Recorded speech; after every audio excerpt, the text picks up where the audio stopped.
টরন্টোর আকাশে তখনও হালকা কুয়াশা জমে আছে। সকালের ঠান্ডা হাওয়া জানালার কাছে আছড়ে পড়ছে বারবার। মায়া জানালার পর্দা সরিয়ে বাইরের রাস্তায় তাকালো। রঙিন আলোয় ভেসে থাকা সেই বিদেশি শহরটাকে দেখে তার মনে হচ্ছিল সে যেন অন্য এক পৃথিবীতে এসে পড়েছে।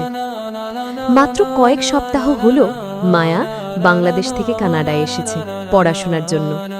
ছোটবেলা থেকে স্বপ্ন দেখত একদিন বিদেশে পড়বে, নিজের পরিচয় গড়ে তুলবে। আলহামদুলিল্লাহ, আল্লাহ তার সেই স্বপ্ন পূর্ণ করেছেন। কিন্তু ভেতরে ভেতরে সে একটা শূন্যতা অনুভব করে। নতুন দেশ, নতুন পরিবেশ, অচেনা মুখ, সবকিছু মিলিয়ে তার ভেতরের একাকিত্ব কখনো কখনো বুকের ভেতরে চাপা কষ্ট হয়ে জমে ওঠে। সকাল 8:30টার দিকে সে ব্যাগ কাঁধে নিয়ে বের হলো বিশ্ববিদ্যালয়ের উদ্দেশ্যে। আজকের দিনটা বিশেষ। প্রথমবার তাকে ক্লাসে একটি প্রেজেন্টেশন দিতে হবে, তাই তো মনটা বেশ উৎফুল্ল। কালো বোরকার সাথে মাথায় কালো হেজাব ও কালো মাস্ক পরে আয়নার সামনে দাঁড়িয়ে একবার নিজেকে ভালো করে দেখে নিল। সম্পূর্ণভাবে পর্দায় আবৃত, শুধু চোখ দুটো যেন আলাদা করে জ্বলজ্বল করছিল। ভার্সিটি যাওয়ার উদ্দেশ্যে রাস্তার পাশ দিয়ে হাঁটার সময় কিছুটা সামনে দেখতে পেল কয়েকজন মানুষ কিছু একটা ঘিরে জটলা পাকিয়েছে। কৌতূহলী চোখে সেও এগিয়ে গেল। ভিড়ের মাঝখানে একজন তরুণ পড়ে আছে, কষ্টে ছটফট করছে, তার মুখে যন্ত্রণার ছাপ। ছেলেটার এই অবস্থা দেখে তার আশেপাশের লোকজনের প্রতি রাগ হলো। একটা মানুষ এভাবে পড়ে কষ্ট পাচ্ছে আর কেউ সাহায্য তো করছেই না, উল্টো দাঁড়িয়ে দাঁড়িয়ে মজা নিচ্ছে। নিজের মনে এসব বুলি আওড়াতে আওড়াতে মায়া ভিড় ঠেলে এগিয়ে গেল ছেলেটার উদ্দেশ্যে। কারণ তার ভেতরের মানবিকতা আর ধর্মীয় শিক্ষা তাকে অন্যদের মতো কঠিন হৃদয়ের মানুষ করতে পারল না। সে নিজেকে নিজেই বলল, মানুষ বিপদে পড়েছে, সাহায্য না করে কিভাবে চলে যায়? আল্লাহ নিশ্চয়ই সাহায্যকারীদের পছন্দ করেন। দৌড়ে গিয়ে সে ছেলেটার পাশে বসল। আপনি ঠিক আছেন? একটু পানি লাগবে? তার কণ্ঠস্বরের আতঙ্কের কাপা স্পষ্ট বোঝা যাচ্ছিল। কিন্তু পরক্ষণই চারপাশ থেকে হেসে উঠল কিছু যুবক। তাদের একজন হাতে ক্যামেরা নিয়ে এগিয়ে এসে বলল, চিল চিল, এটা শুধু একটা প্র্যাঙ্ক ভিডিও। মুহূর্তেই সব বুঝতে পারল মায়া। তার ভেতরটা কেমন ঝাঁকুনি খেল, মাটির সঙ্গে মিশে গেল যেন তার সব অনুভূতি। এতক্ষণ সময় ধরে যন্ত্রণায় ছটফট করতে থাকা ছেলেটা যেন মুহূর্তেই সুস্থ হয়ে উঠে দাঁড়ালো। বয়সে তরুণ, লম্বা, সুদর্শন, চোখে মুখে আত্মবিশ্বাস। তার নাম রায়ান কার্টার। এই শহরের জনপ্রিয় কন্টেন্ট ক্রিয়েটর, লাখো ফ্যান ফলোয়ারের প্রিয় মুখ। রায়ান মজা করতে করতে বলল, হেই মিস, রিল্যাক্স, আপনি ক্যামেরায় ধরা পড়লেন। এটা শুধু একটা সোশ্যাল এক্সপেরিমেন্ট। কিন্তু মায়া কোনো কথা বলল না। তার চোখে জমে উঠল অভিমান, অপমান আর অশ্রু মিশ্রিত এক নীরব ঝড়। সে শুধু কিছু সেকেন্ডের জন্য তাকিয়ে রইল ছেলেটার চোখের দিকে, তারপর নিঃশব্দে ধীর পদক্ষেপে সরে গেল সেখান থেকে। রায়ান হতভাগ হয়ে দাঁড়িয়ে রইল। কি হলো এটা? সাধারণ মানুষ তো এমন মজাতে রাগ করে না, কেন সে কিছু বলল না?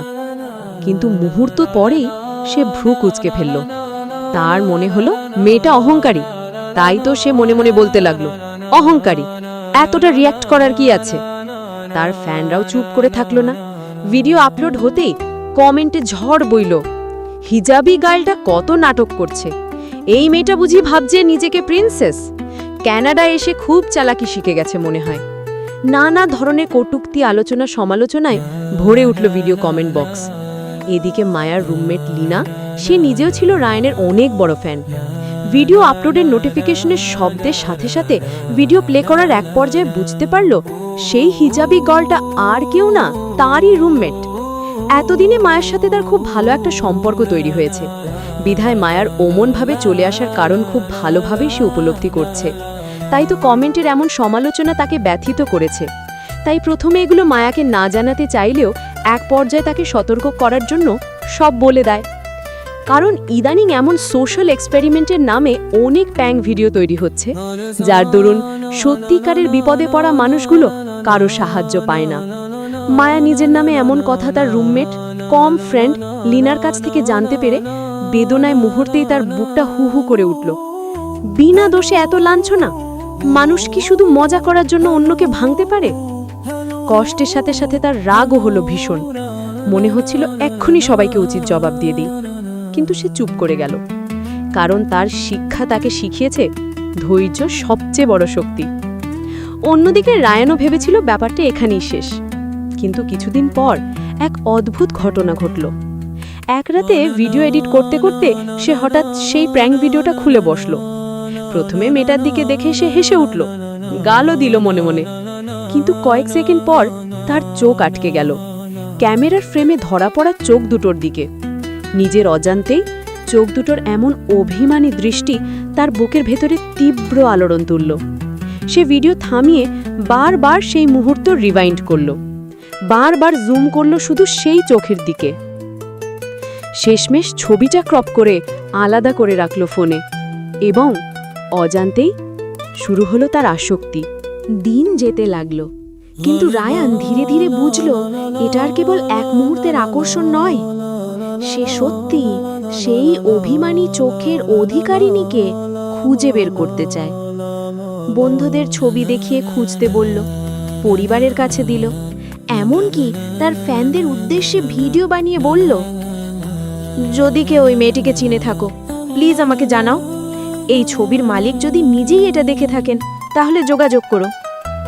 ফ্যানদের ভেতর অনেকেই বিষয়টির মজা নিল, অনেকে তাকে নিয়ে খেপালো, আবার অনেকেই সত্যি খুঁজে বের করার চেষ্টা করলো। এদিকে মায়াকে কিছুদিন পর লিনা খুব এক্সাইটেড হয়ে আবারও রায়ানের একটা ভিডিও দেখালো। প্রথমে মায়া তো কোনোভাবেই ভিডিও দেখতে রাজি নয়, তবে বান্ধবীর এতটা এক্সাইটমেন্ট দেখে শেষে রাজি হলো। তবে ভিডিওটা দেখে যেন তার মাথায় আগুন জ্বলে উঠল। এমনিতেই এই ছেলেটার জন্য তাকে অনেক কথা শুনতে হয়েছে, তার উপর বিনা অনুমতিতে তারই ছবি পুরো অনলাইন প্ল্যাটফর্মে ছেড়ে দিল। রায়ানের সেই খোঁজাখুঁজি মরিয়া প্রচেষ্টা সব দেখে তার রাগের পাশাপাশি ভীষণ রকমের বিরক্ত হলো। এত কিছু করেও শান্তি হয়নি ওর, এবার আবার খুঁজছে ওর কি আমাকে আরো অপমান করার বাকি আছে। উফ, কতটা বিরক্তিকর। তবে এবার সে একটা কঠিন সিদ্ধান্ত নিল। রাস্তায় বের হলে রোদ চশমার সাহায্যে পুরো চোখ ঢেকে রাখবে, যাতে আর কেউ চিনতে না পারে। আর লিনাকে কড়াভাবে বুঝিয়ে দিল কোনোভাবেই যেন তার পরিচয় লিক না হয়। সময় তার নিজ নিজ গতিতে এগোতে থাকলো। জীবনে অনেক কিছু পেয়েছে আবার হারিয়েছে, কিন্তু রায়ানের মায়ার জন্য করা পাগলামি সবকিছুর ঊর্ধ্বে গিয়ে তার হৃদয়ে গেঁথে রইল। কোনো বুঝেই তার পাগলামো থামল না।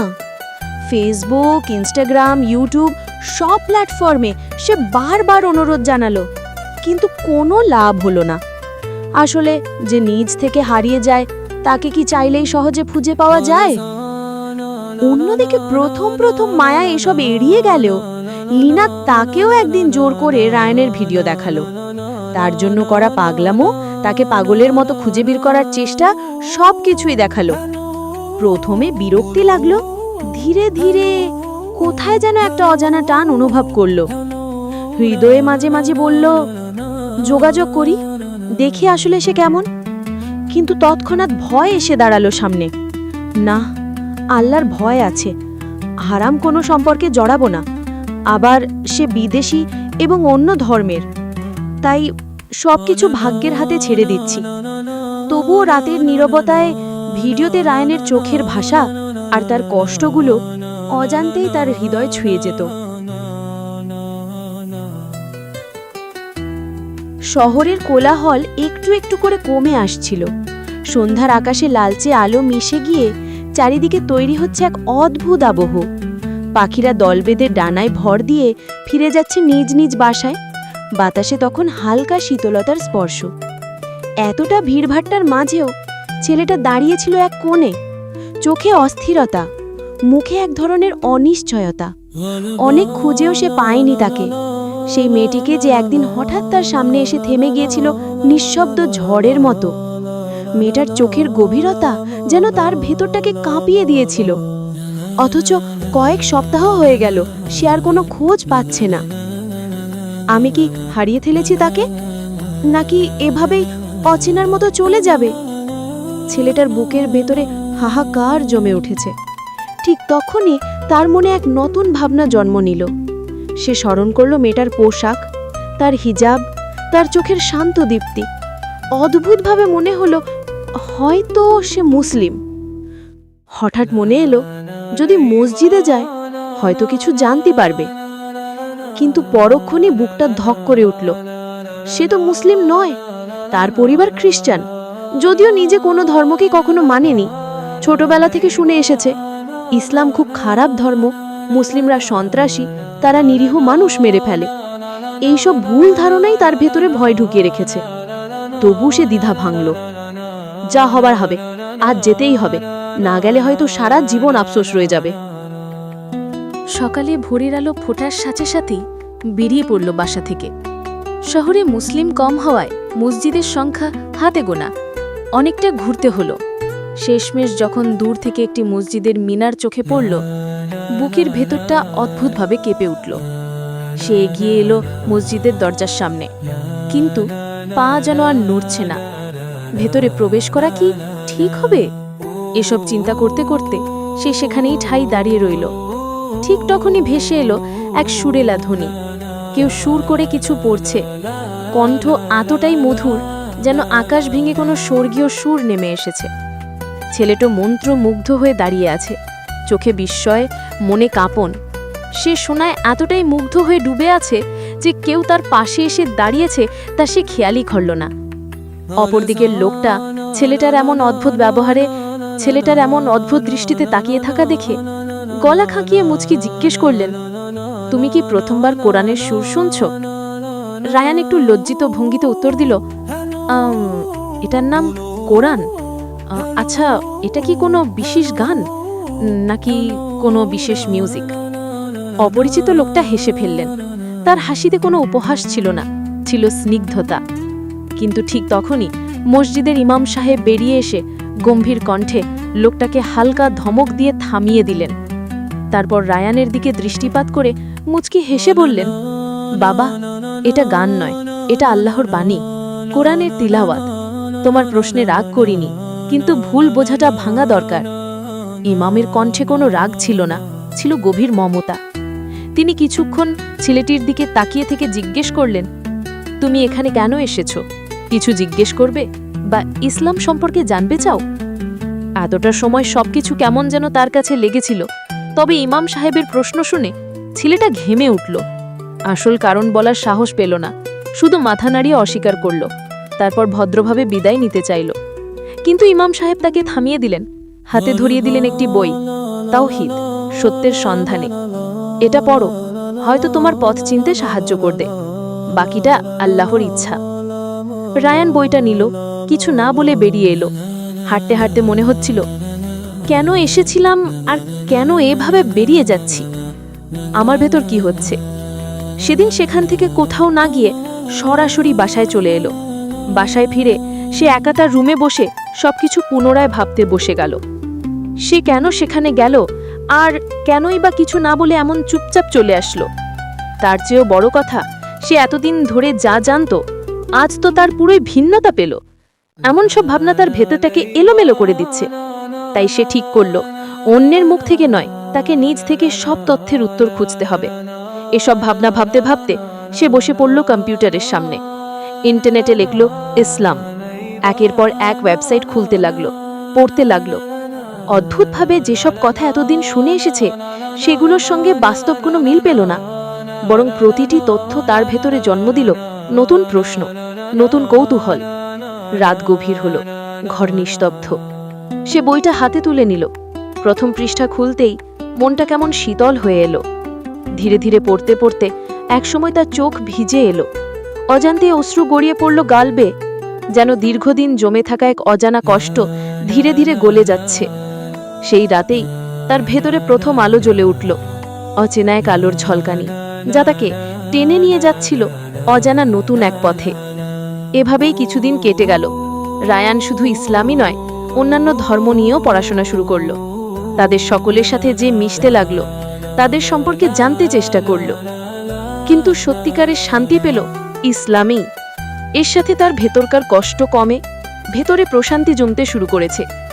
মাঝে মাঝে মসজিদের সামনে গিয়ে দাঁড়াতো, কিন্তু ভেতরে প্রবেশ করার সাহস পেত না। ইমাম সাহেব তাকে দেখে মুচকি হেসে ডাক দিতেন, কিন্তু তার মন কেন জানি সব বুঝেও সমাজ, পরিবার, কেরিয়ার এসব চিন্তায় পিছিয়ে যেত। তবু আবার সেই মন বারবার বলতো, একদিন একদিন আমাকে ভেতরে যেতেই হবে। অবশেষে মনের সাথে যুদ্ধ করে এক শুক্রবার সকালে সব দ্বিধা জয় করল সে। সকাল সকাল ভালোভাবে গোসল করল, নতুন পোশাক পরে সুগন্ধ মেখে বেরিয়ে পড়ল মসজিদের উদ্দেশ্যে। আজান শেষ হতেই মসজিদের দরজায় উপস্থিত হলো। ইমাম তাকে দেখে এগিয়ে এলেন। আজ আর রায়ান দ্বিধা করল না, সে ভেতরে প্রবেশ করতে চায় বলে জানালো। ইমাম সাহেব মুচকি হেসে তাকে প্রথমে অজুখানায় গিয়ে অজু করতে সাহায্য করলেন, তারপর নিয়ে গেলেন মসজিদের ভেতর। রায়ান যখন মসজিদে প্রথম প্রবেশ করল, তার ভেতর এক অজানা শীতলতায় কেঁপে উঠল। ইমাম সাহেব তাকে নিয়ে গিয়ে বসালেন একটা নির্দিষ্ট স্থানে, যেখানে আগে থেকে কিছু মুসল্লি বসেছিলেন। চারপাশের মুসল্লিরাও সাদরে তাকে পাশে বসতে দিলেন। তারপর ইমাম সাহেব তার ইচ্ছা অনুযায়ী তাকে কলেমা পড়াতে শুরু করলেন। সেও দ্বিধাহীন মনে উচ্চারণ করতে লাগলো, লা ইলাহা ইল্লাল্লাহু মুহাম্মাদুর রাসূলুল্লাহ সাল্লাল্লাহু আলাইহি ওয়াসাল্লাম। সেই মুহূর্তেই রায়ান হঠাৎ ভেঙে পড়ল, অঝরে কাঁদতে লাগলো। তার ভেতরে এতদিন পর অন্যরকম এক প্রশান্তিতে ছেয়ে গেল। ইমাম তার মাথায় হাত রেখে শান্ত করলেন। মুসল্লিরা তাকে উৎসাহ দিল, সাহস জোগালেন, অনেকে তাকে বুকে জড়িয়ে ধরলেন। আর সেই দিন থেকে রায়ান কাঁটার থেকে আহমেদ হয়ে নতুন জীবনে প্রবেশ করল, যাকে বলে সত্য জীবন। সেদিন নামাজ শেষ করে মসজিদ থেকে ফিরে সে বাবা মা, ভাই বোন আর প্রাণের বন্ধুদের সব জানালো। কিন্তু ঝড় এলো তখনই। মা চিৎকার করে উঠলেন, তুই কি পাগল হয়ে গেছিস? ওই সন্ত্রাসীদের ধর্মে যাবি? বাবা কঠোর গলায় বললেন, আমাদের পরিবারে মুসলিম থাকবে এটা কখনোই হতে পারে না। ভাই বোনেরা তার থেকে মুখ ফিরিয়ে নিয়ে এড়িয়ে চলতে লাগলো। বন্ধুরা তার সাথে যোগাযোগ বন্ধ করে দিল। মা কাঁদতে কাঁদতে তার সামনে থেকে চলে যেতে বললেন। আর বাবা কঠোর মনে বললেন, তুই যদি মুসলিম হবি তবে এই বাড়িতে তোকে আর জায়গা দেব না, তুই এক্ষুনি এই বাড়ি থেকে বেরিয়ে যা। আহম্মদ ভেঙে পড়ল। বাবা মা, ভাই বোন আর প্রাণের বন্ধুদের এমন ব্যবহারে, যদিও সে আগে থেকে সব ধারণা করেছে, তবুও মানব মন আর এতদিনের গভীর সম্পর্ক ছিন্ন করা এতটাও সহজ নয়। কিন্তু সে তার রবের জন্য সব ভবিতব্য মেনে নিয়ে মনে মনে আল্লাহ উপর তাওয়াক্কুল রেখে বলতে থাকলেন, আল্লাহ যা করেন ভালোর জন্যই করেন, নিশ্চয়ই আল্লাহ উত্তম পরিকল্পনাকারী। এসব ভাবতে ভাবতে সে তার টুকটাক প্রয়োজনীয় জিনিস নিয়ে আল্লাহ ভরসায় বেরিয়ে এলেন বাসা থেকে। সে জানে না এখন কই যাবে, কোথায় হবে তার গন্তব্য, তবুও মনের ভেতর রয়েছে আরশের মালিকার প্রতি অদম ভরসা। আর সেই বিশ্বাসকে মহান আল্লাহ পূর্ণ রূপ দিতে ঠিক তখনই তার দাদি ধীরে ধীরে পেছন থেকে এসে তার হাত ধরলেন। সে অবাক হয়ে পিছনে ফিরে দেখতে পেল তার দাদিকে। সাদা চুল, কুচকানো হাত, তবুও চোখে ছিল মায়া আর ভালোবাসা। দাদি মৃদু কণ্ঠে বললেন, দাদু ভাই, তুই যেটা করেছিস ঠিক করেছিস নাকি আমি জানি না। তোর উপর আমার রাগ হয়নি এমনটা নয়, কিন্তু তোকে আমি তাদের মতো কঠোর হয়ে একা ছাড়তে পারি না। তুই আমার খুব আদরের, তুই আমার সাথে চল, আমি তোকে নিয়ে যাই তোর নতুন গন্তব্যে, যেখানে দাদি নাতির নতুন জীবন শুরু হবে। আমাদের চোখ ভিজে গেল। মনে মনে আল্লাহ প্রতি কৃতজ্ঞতা প্রকাশ করতে ভুললেন না। সে দাদির হাত শক্ত করে ধরল। গ্র্যান্ডমা, আমি কখনো ভাবিনি তুমি আমাকে এভাবে আগলে রাখবে। দাদি হাসলেন, তোর উপর আমার অনেক রাগ, কিন্তু তুই যেমন আমার কাছে আগেও প্রিয় ছিলিস, এখনো ততটাই প্রিয়। আর তোর বাবা মা এখন তোর উপর সাময়িকভাবে রেগে আছেন, একসময় দেখবি ধীরে ধীরে সব ঠিক হয়ে যাবে। দাদি আর কথা না বাড়িয়ে আমাদের হাত ধরে নিয়ে গেলেন তাদের পুরনো বাড়িতে, যেখানে একসময় সবার বাস ছিল। কিন্তু কালচক্রে এখন জীবনের তাগিদে সেটা অবহেলায় অযত্নে একা পড়ে আছি। সেদিন থেকে আমাদের জীবন বদলে গেল। সে ধীরে ধীরে নামাজ শিখতে লাগলো, হালাল হারাম বোঝার চেষ্টা করলো, আর নিজেকে গড়ে তুলতে শুরু করলো এক নতুন পথে। সাথে দাদিকেও মাঝে মাঝে ইসলামের ভালো দিক, ইসলামের মাহাত্ম্য বোঝাতে চেষ্টা করলেন। আর এখন ক্যামেরার সামনে আর প্র্যাঙ্ক নয়, বরং তার ইউটিউব চ্যানেলে শুরু হলো ইসলাম সম্পর্কে অভিজ্ঞতা শেয়ার করা, মানুষের ভালোবাসা আর সত্যের পথে ফেরার গল্প বলা। প্রথম যখন সে তার অনলাইন প্ল্যাটফর্মে ঘোষণা দিল যে সে মুসলিম হয়ে গেছে, তখন সোশ্যাল মিডিয়া ভরে গেল সমালোচনায়। কেউ বলল ভালো, কেউ বলল খারাপ, অনেকে গালাগালি করলো, অনেকে আবার সমর্থনও জানালো। সব দেখে আহমদের মন মাঝে মাঝে খারাপ হলেও সে মুচকি হেসে ইসলামের দাওয়াত দিতে থাকলো। আর এত কিছুর মধ্যেও সে মনে মনে কৃতজ্ঞতা প্রকাশ করতে ভুলল না সেই অভিমানী দু চোখের মালিককে, যার উসিলায় আল্লাহ তাকে হেদায়েতের পথে নিয়ে গিয়েছেন। আর অন্যদিকে দূর থেকে চুপচাপ নীরবে সব দেখে মায়ার ঠোঁটে ফুটল এক প্রশান্তির হাসি, আর সাথে কেন জানি অজান্তেই চোখ বেয়ে নেমে এলো কয়েক ফোঁটা আনন্দশ্রু। ইসলাম গ্রহণের পর আহমেদ যেন নতুন এক আলো খুঁজে পেয়েছে। হারানো পরিবার, ছিন্ন অতীত আর কঠিন সমালোচনা সত্ত্বেও তার অন্তরের প্রশান্তি প্রতিদিনই বাড়ছিল। নিয়মিত কোরআন শেখা, মসজিদে যাওয়া, নামাজের মাধ্যমে আল্লাহর সান্নিধ্য পাওয়া, সব কিছু মিলিয়ে তার জীবন এক সুন্দর রুটিনে গাঁথা হয়ে গিয়েছে। তবে কখনো মাঝরাতে একা বসে পুরানো দিনের কথা মনে পড়ত, বাবা মায়ের আদর, বন্ধুদের সাথে আড্ডা এবং সবচেয়ে বেশি সেই অভিমানী চোখ, যেই চোখের ওসিলাই আল্লাহর তাকে হেদায়েতের পথে এনেছেন। অভিমানের দৃষ্টির স্মরণে বুকের ভেতর থেকে দীর্ঘশ্বাস বেরিয়ে আসলেও সে ধৈর্য ধরত, কারণ জানত আল্লাহই সব ক্ষত একদিন পূরণ করবেন। সময়ের সাথে সাথে পরিবার, বন্ধুদের সাথে সম্পর্ক কিছুটা স্বাভাবিক হয়ে উঠল, তবে হৃদয়ের শূন্যতা রয়ে গেল অটুট।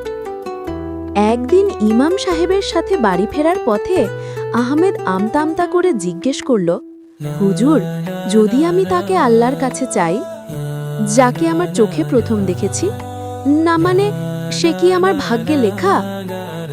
ইমাম সাহেব আহমেদের এমন আমতা আমতা করার মানে বুঝতে পেরে মুচকি হেসে বললেন, সেটা তো আমরা কেউ জানি না, আল্লাহ আমাদের ভাগ্যে কি লিখেছেন। তবে মনে রেখো, আল্লাহ যা করেন ভালোর জন্যই করেন, তুমি তাওয়াক্কুল রাখো। কথাগুলো শুনে আহমেদ আর কোনো কথা বাড়ায় না, আকাশের দিকে তাকিয়ে শুধু দীর্ঘশ্বাস ছাড়ল। তবে ঠোঁটের কোণে মুচকি হাসি তখনও অটুট ছিল। হয়তো তার মাধ্যমেই আল্লাহর উপর ভরসা প্রকাশ করলেন। অন্যদিকে মায়া দ্বিধা সংশয়ে ভুগছিল। দিনে দিনে সে অনেক বেশি দুর্বল হয়ে পড়ছে আহমেদের উপর। আহমেদ এখনো তার প্রতি ঠিক ততটাই দুর্বল যতটা আগে ছিল। তার ভিডিও করা কমেন্ট কিংবা সে যখন লাইভ ভিডিও করে তখন যদি কেউ তার কথা জিজ্ঞেস করে, তখন মুখটা কেমন যেন ফ্যাকাশে হয়ে যায়। যদিও এখন আগের মতো বলে না, আমাকে তোমরা ওকে খুঁজে পেতে সাহায্য করবে কিংবা আমি যেভাবেই হোক খুঁজব, তবে এখন বলে, আমার আল্লাহর উপর পূর্ণ আস্থা আছে। তিনি যদি তাকে আমার জন্য সৃষ্টি করে রাখেন, তাহলে নিশ্চয়ই একদিন তাকে নিজের করে পাব। কথাগুলো বলতে বলতে চোখ জোড়া ছলছল করে ওঠে, মুহূর্তেই টপিক পাল্টে ফেলে। আহমেদের এই দুর্বলতা, শূন্যতা দেখে হয়তো মায়ার হৃদয় না চাইতেও আহমেদের প্রতি তীব্র দুর্বলতা অনুভব করে।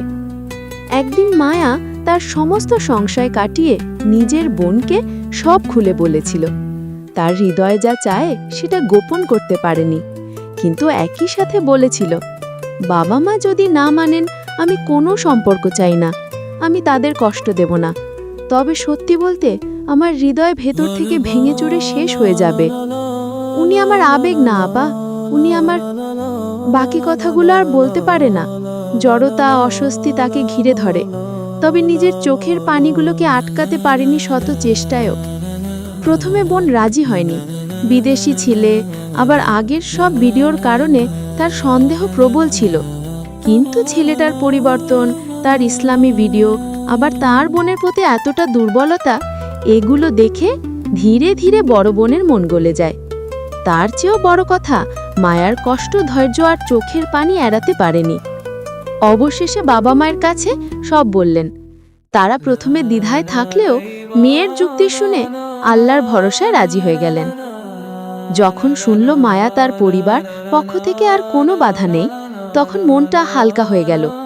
তার দীর্ঘদিনের দোয়া যেন আল্লাহ কবুল করেছেন। তাই সে তার বান্ধবীর সাহায্যে সেদিনই খোঁজ করতে শুরু করল আহমেদের। তার মনে তখন একটাই ইচ্ছে, আল্লাহ যেন তাকে তার জন্য হালাল করে দেন। কানাডার পড়ন্ত বিকেলবেলা, হালকা হাওয়া নদীর তীরে ঢেউয়ের মতো ছোঁয়াছে। আহমেদ নদীর স্বচ্ছ পানির দিকে তাকিয়ে দাঁড়িয়ে আছে। চারপাশের শান্তি, দূরের পাখির ডাক, শহরের দূর দূরান্তরের গুঞ্জন, সব মিলিয়ে যেন তার ভেতরের শান্তি ও উত্তেজনার মিলন ঘটাচ্ছিল। মনে হচ্ছিল এতদিন যে শূন্যতা তার ভেতর জমেছিল, এখন তা ক্রমে পূরণ হচ্ছে। ইসলামের আলো তাকে নতুন জীবন দিয়েছে, মানসিক শান্তি, দৃঢ় বিশ্বাস এবং নতুন উদ্দেশ্য। তবে মাঝে মাঝে মনটা যেন অতীতের স্মৃতির কাছে ভেসে যেত, আর সেই অভিমানী চোখ, যাকে আল্লাহ তার জীবনে পাঠিয়েছিলেন অনেকটা আশীর্বাদ হিসেবে, তার উসিলায় তো সে পেয়েছে মহান আল্লাহকে। এতটা কঠিন খোলসে নিজেকে আবদ্ধ রাখলেও যখনই সেই অভিমানী চোখ দুটোর কথা মনে পড়ে, তখনই আহমেদ বুক চিরে বেরিয়ে আসে এক একটা দীর্ঘশ্বাস। কিন্তু ধৈর্য ধরে, সে জানে আল্লাহ সময়ের সাথে সাথে সব ক্ষত পূর্ণ করবেন। এসব ভাবনাই ভাবছিল গভীরভাবে পানির দিকে তাকিয়ে। তার এমন দৃষ্টি দেখে যে কেউ ভাববে সে খুব মূল্যবান কিছু দেখছে। কিন্তু হঠাৎ তার ভাবনার মাঝেই অনুভব করল পাশে কেউ এসে দাঁড়িয়ে আছে। তবে সেদিকে তেমন পাত্তা না দিয়ে একইভাবে দাঁড়িয়ে রইল। তবে কিছু সময় অতিক্রমের পর একটা নরম মেয়েলি কণ্ঠ ভেসে এলো। কি দেখেন এত মনোযোগ দিয়ে? আহমেদ ঘুরে তাকাতেই তার পৃথিবী থমকে গেল। এই তো সেই অভিমানী দুজোড়া চোখ, যার জন্য তার জীবন নতুন অর্থ পেয়েছিল। বুক ফেটে যেতে চাইছিল তাকে জড়িয়ে ধরতে, কিন্তু আল্লাহর ভয় নিজেকে সংযত করল। নরম স্বরে শুধু বলল, এতদিন সময় লেগে গেল আমার খোঁজ নিতে? মায়া লজ্জা ভরে উত্তর দিল, তখন পারিনি, আর আমি কোনো হারাম সম্পর্কে জড়াতে চাইনি। আহমেদ নিঃশব্দে জিজ্ঞেস করল, আপনি কি বিয়ে করেছেন? মায়া ফিক করে হেসে মাথা নেড়ে না বলল। সেই মুহূর্তে আহমেদের চোখে আশার আলো জ্বলে উঠল। তাহলে আসুন, আর সময় নষ্ট নয়, আমরা আগেই সম্পর্ককে হালাল করি। মেয়েটা হতবাক হয়ে গেল। এখনই? আহমেদ দৃঢ় কণ্ঠে বলল, হ্যাঁ এখনই। আমি এক মুহূর্তও হারাম সম্পর্কে থাকতে চাই না। আর ভয় বা টেনশন কইরেন না, আল্লাহর রহমতে আমার উপর ভরসা রাখতে পারেন। ইনশাল্লাহ আমি আপনাকে ঠকাবো না। আহমেদের এমন পাগলামো দেখে মায়া কিছু সময় কিং কর্তব্যের ন্যায় দাঁড়িয়ে থাকল। আমাকে একটু সময় দিন, আমার বাসায় কথা বলতে হবে। মায়া কিছু সময় দাঁড়িয়ে থেকে আহমেদের উদ্দেশ্যে কথাগুলো বলে ফোনে কাউকে ডায়াল করতে করতে একটু দূরে সরে এলো। এদিকে আহমেদ একইভাবে চুপচাপ দাঁড়িয়ে রইল তার দিকে তাকিয়ে। তবে তার চোখে ছিল আশার আলো, আর মনে এক ধরনের চাপা অনুভূতি। বেশ কয়েক মিনিট পর মায়া এসে দাঁড়ালো তার সম্মুখে। তার চোখে খুশির ঝলক দেখা যাচ্ছে। তখন মায়া প্রথমেই তার বান্ধবীকে কল দিয়েছিল, যার বদৌলতে সে এখানটায় আসতে পেরেছে। আসলে মায়ার বান্ধবী একসময় রায়ান কার্টার অর্থাৎ আহমেদের ভীষণ রকমের ভক্ত ছিলেন, আর সেই সূত্র ধরেই তার পরিচয় হয় আহমেদের এক ঘনিষ্ঠ বন্ধুর সাথে, বর্তমানে যার সাথে তার সম্পর্ক চলছে। আর সব ঠিক থাকলে খুব শীঘ্রই তারা বিবাহ বন্ধনে আবদ্ধ হবে। আর তাই তার মাধ্যমেই সে আহমেদের ব্যাপারে খুঁটিনাটি সব জানতে পেরেছে। যেমন আজ আহমেদ কোথায় সেটা জেনে মায়াকে এখানে পাঠালো। যাই হোক, মায়া ফ্রেন্ডকে সব বললে সে এক কথায় রাজি হয়ে যেতে বলে। তখন আর কথা না বাড়িয়ে তাকে তার লোকেশন জানিয়ে আসতে বলেই ফোন দিয়ে বাসায় ফোন দেয়। বড় বোন প্রথমে সব শুনে অবাকের চরম পর্যায়ে পৌঁছে যায়, কারণ ছেলেটা এখনও তার বোনের মুখটাই দেখেনি। শুধুমাত্র চোখের মায়েই কেউ এত বড় একটা সিদ্ধান্ত নিতে পারে? পরক্ষণেই তার কাছে মনে হয় ছেলেটার মাঝে কেন কোনো সমস্যা রয়েছে, তা না হলে এত হটকারিতা কেন? কিন্তু মায়া তার বোনকে আশ্বস্ত দেয়, তাকে বোঝায়। একসময় বোনের মন গললেও তার বাবা মা বেঁকে বসেন। তবে দুই বোনের জোড়াজুড়িতে আল্লাহর উপর ভরসা রেখে একসময় তারাও রাজি হয়ে যান। সব ঝামেলা মিটিয়ে পুনরায় আহমেদের সামনে এসে দাঁড়িয়ে শীতল কণ্ঠে বলে, আপনি তো এখনো আমার মুখ দেখেননি, মুখ দেখবেন না? আহমেদ মুচকি হেসে বলে, এখন না হয় থাক, একেবারে আমি না হয় আমার বউয়ের মুখটাই দেখব। কিন্তু আমি কেমন দেখতে সেটা তো। এবারও মায়াকে থামিয়ে মৃদু হাসি বজায় রেখে বলল, আমার রবের ওপর আমার পূর্ণ ভরসা আছে। এখন যদি আপনার কোনো আপত্তি না থাকে তাহলে চলুন আমার সাথে। হয়তো আপনার ফ্রেন্ডসরাও চলে এসেছে, এখন তাহলে যাওয়া যাক। মায়া আর কথা বাড়াতে পারল না, চুপচাপ সভ্য মেয়ের মধ্যে তার পিছু পিছু হাঁটতে শুরু করলেন। বড় বোন, বাবা মা, দুলাভাই সবাইকে ভিডিও কলে যুক্ত রেখে সেই মসজিদে উপস্থিত ইমাম সাহেবের মাধ্যমে সেদিনই সুন্নতি কায়দায় তাদের বিয়ে সম্পন্ন হয়। সবাই মিষ্টি মুখ করে নবদম্পতিকে দোয়া করে যার যার স্থানে চলে গেলেন। আহমেদের বাবা মাও এসেছিলেন ছেলের বিয়েতে। এতদিনে আহমেদের সাথে তাদের সম্পর্কের উন্নতি ঘটেছে। আর তারা যাওয়ার সময় সাথে করে আহমেদের দাদিকে নিয়ে গেলেন তাদের সাথে, যেন নতুন দম্পতি পূর্ণ সময় পায় নিজেদের জন্য। সকলকে বিদায় দিয়ে গাড়িতে যেয়ে বসলেন তারা। পাশাপাশি বসতেই আহমেদ আলতো করে স্ত্রীর হাত ধরে নিজের কাছে টেনে নিল। মেয়েটার শরীর কেঁপে উঠল, জীবনে প্রথম স্বামী নামক পুরুষের ছোঁয়ায়। আহমেদ আর চোখে তাকিয়ে হাসল, তবে কিছু বুঝতে দিলেন না। বাসায় ফিরে আহমেদ তাকে ফ্রেশ হয়ে নামাজে দাঁড়াতে বলে ওয়াশরুম দেখিয়ে নিজেও অন্য ওয়াশরুমে চলে গেলেন ফ্রেশ হতে। কিছু সময় পর ফ্রেশ হয়ে এসে দেখল নামাজের জন্য জায়মাজায় দাঁড়িয়ে আছে তার নববধূ, আর তার পাশেই বিছানো আরেকটা জায়মাজা যা তার জন্য অপেক্ষা করছে। সে কোনো দিকে খেয়াল না করে চুপচাপ এসে নামাজে দাঁড়িয়ে গেল। নামাজ শেষ করে যখন স্ত্রীর দিকে ঘুরে তাকালো, তখন সে থমকে গেল। তার মনে হলো তার সাথে সাথে যেন থমকে গিয়েছে পুরো পৃথিবী। আজই প্রথমবার আহমেদ তার স্ত্রীর মুখ দেখলেন। এতদিন শুধু চোখের উচ্ছ্বাসেই তার পৃথিবী ভরা ছিল, আজ পুরো মুখ দেখে তার জিহ্বা থেকে আপনা আপনি বেরিয়ে এলো মাশাআল্লাহ। মনে মনে আল্লাহর কাছে শুকরিয়া আদায় করতে ভুললেন না। এদিকে স্বামীর এমন দৃষ্টি আর স্বামীর মুখে উচ্চারিত শব্দগুলো মায়ার কর্ণকুঠরে পৌঁছাতেই মেয়েটার মুখ মুহূর্তেই লজ্জায় রাঙা হয়ে উঠল। সেই লজ্জা রাঙা মুখ নিয়ে মেয়েটা কিছু সময় একইভাবে নতমস্তিষ্কে বসে থেকে যখনই উঠে যাবে তখনই আহমেদ হঠাৎ স্ত্রীর হাত ধরে টেনে বুকের সাথে শক্ত করে জড়িয়ে ধরল, সাথে সাথে অঝরে কেঁদে ফেলল। কত দিনের শূন্যতা, কষ্ট ও অপেক্ষা আজ পূর্ণ হলো। মায়া প্রথমে থতমত খেলেও পরে নিজেই তাকে জড়িয়ে ধরল। দুজনের কান্না মিশে গেল আনন্দের অশ্রুতে। সেই দিন থেকে তারা আর দুই আলাদা মানুষ থাকল না। আল্লাহর নামে বাঁধা সেই পবিত্র সম্পর্ক তাদের জন্য হয়ে উঠল দুনিয়া আখেরাতের এক সঙ্গী সাথীর গল্প। যে গল্প শুরু হয়েছিল একজোড়া অভিমানী চোখ থেকে আর শেষ হলো চোখ ভরা ভালোবাসার মিলনে।